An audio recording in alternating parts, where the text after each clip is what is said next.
Not to say the CB doesn't have any power, but the MT09 was a different ball game.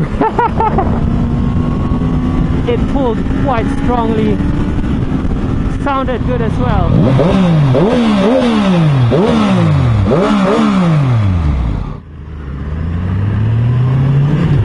Hi guys, good day. So I just came back from Weli Sungai Buloh, where I had the opportunity to test the MT09 V3. That was a wonderful bike to test. Right now I'm on my CB650R, and before I bought this bike I contemplated on purchasing the MT09 V2, which was priced very closely to this bike. This costed roughly around 45 to 46,000 ringgit on the road, whereas the price tag for the MT09 V2 during that point in time was around 50,000 ringgit. So it wasn't that far off. But the current MT09 V3, the 2022 model, is priced higher, a lot higher, around 55,000 ringgit before road tax and insurance, so it will be around 57,000 ringgit on the road. But that has widened the price gap between the CB650R and the MT09. Anyways, let's do a little bit of comparison. First, let's talk a bit about the ergonomics. The CB650R has a slightly more aggressive stance, where the handlebar is a little bit lower, a little bit more forward. The foot peg is a little bit more aggressive, where compared to the MT09 I was a little bit more upright in terms of riding position, and I felt I could move around a bit more. The handlebar was a bit further back. You are upright like this, for instance. So that was the difference between the MT09 and CB650R. Riding position wise, I prefer this bike, but you know, it's not too compromised to be on the CB. The MT09 was just a little bit more upright, a little bit more comfortable, you could put it that way as well.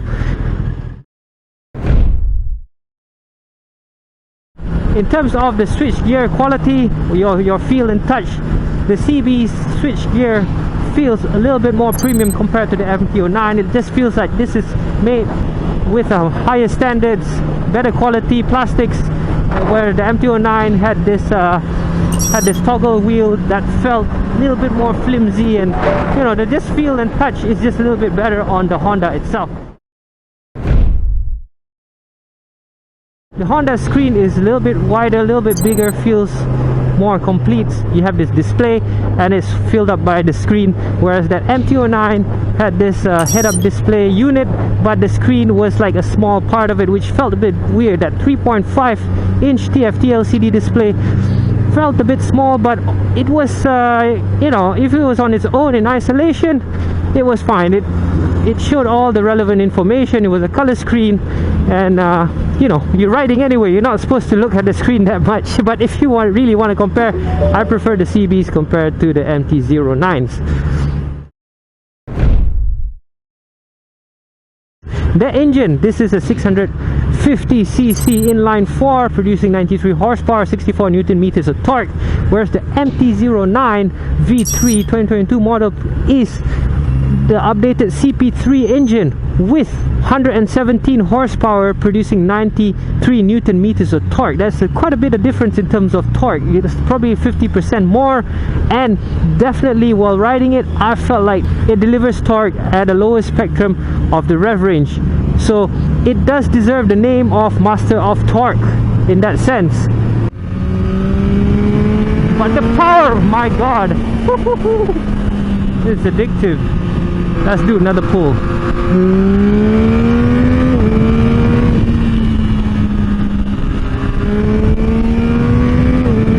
As an inline 4 650, I believe Honda has tuned it to give as much power as they could in the low end of the rev range, but still, in order for you to match that kind of pull, you kind of have to wring the neck a bit on the CB. Then again, they're two different characters, so you kind of have to figure out who you are and what you prefer. So that makes the MT09 a much more fun bike, because the torque is a lot more accessible, it's a lot more playful, and it brings out the hooligan out of you. Whereas this CB is a lot more mature, and you know, it's you have to work it past 8,000 RPMs to really get the devil out of his cage. I don't know if that makes sense, but yeah, to really get the CB's naughty side out, you have to get it past 8,000 RPMs and work it around there. It will eventually, but you have to just work at it a bit more compared to the MT09.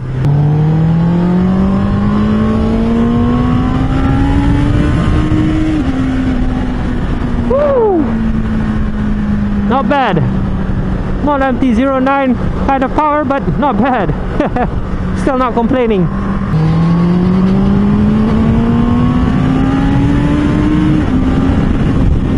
Not to say the CB doesn't have any power, but the MT09 was a different ball game. It pulled quite strongly, sounded good as well.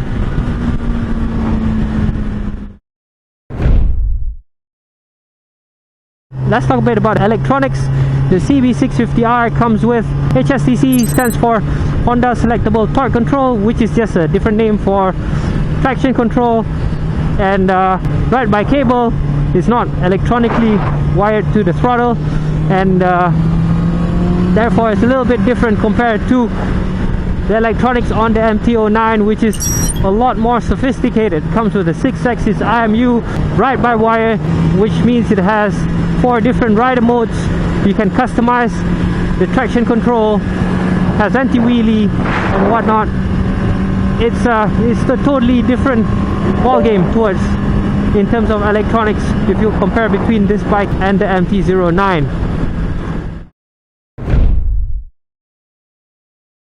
The MT09 comes with a quick shifter. The CB doesn't. The quick shifter can be fitted on the CB, but they only do upshifts, not downshifts. You have to manually downshift for the CB because of the ride by cable configuration.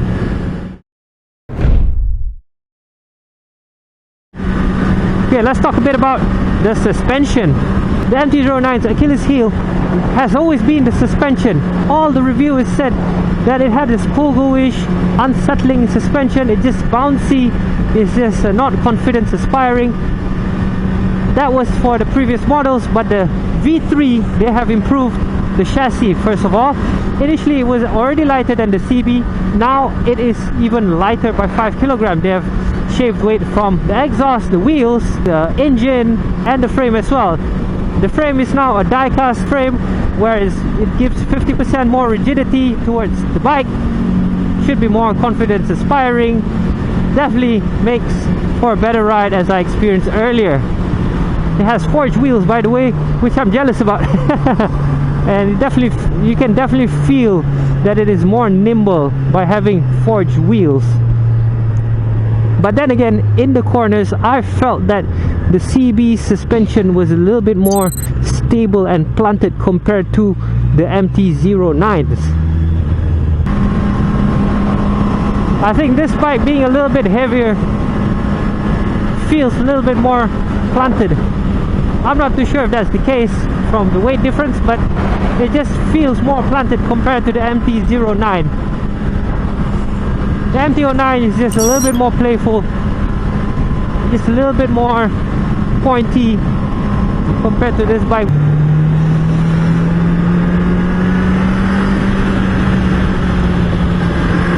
Yeah, this bike feels a little bit more planted. Yeah, I feel like I'm flat on this bike.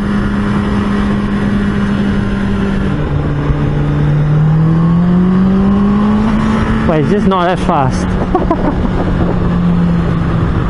And the thing I want to mention about the MT09 that I didn't really like is the wobble at high speed.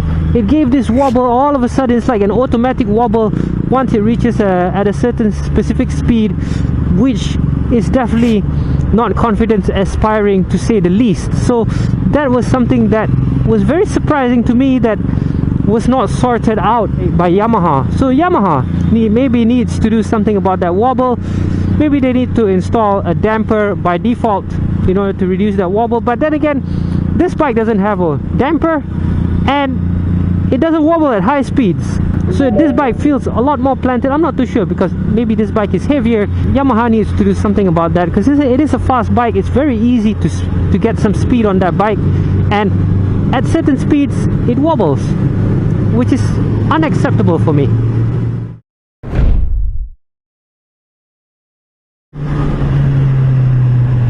So guys, let's talk a bit about the looks.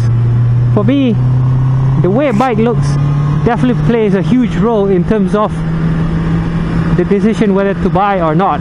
For me, this bike wins hands down with regards to looks, because maybe because I just like the round headlights in comparison to the MT09's more bad boy look to it. Has a bad boy image, and it is definitely something that does not bode well for me. I just want a bike that looks a bit more mature. Maybe because I'm an old man. From the brochure you can see that Yamaha has coined the MT09 as a bike that is from the dark side of Japan. Styling wise, definitely jives well with that slogan. One of the things that I didn't really like about MT09 was the stock exhaust part. I know you're going to change it anyway.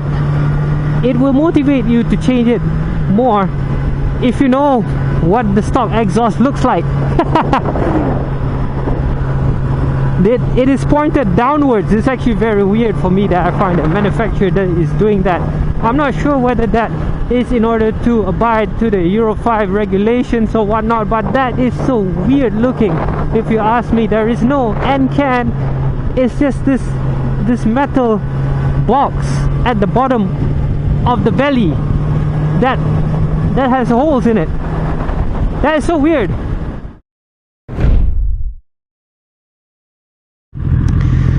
So the next thing I'm going to talk a bit about the MT09 are the brakes.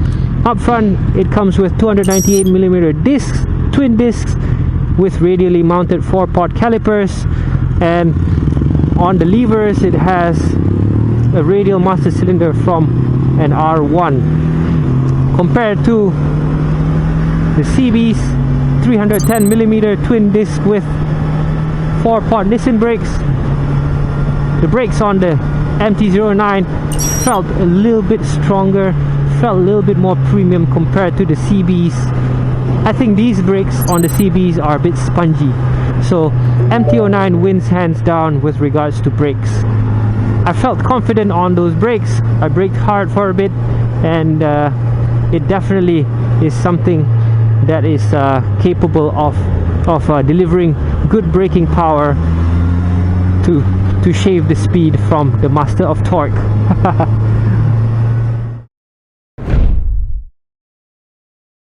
And how about sound? I love the sound from the CB. The inline 4 gives a very, very sporty superbike sound.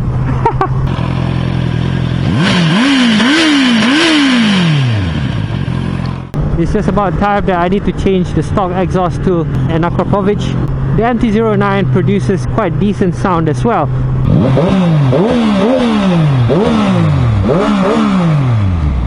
Apparently, speaking to the other owners of the Tracer 900 and the MT09, they mentioned that Yamaha has improved in terms of the sound department, whereas the previous generations sounded like a sewing machine. The current one sounds better, which I agreed.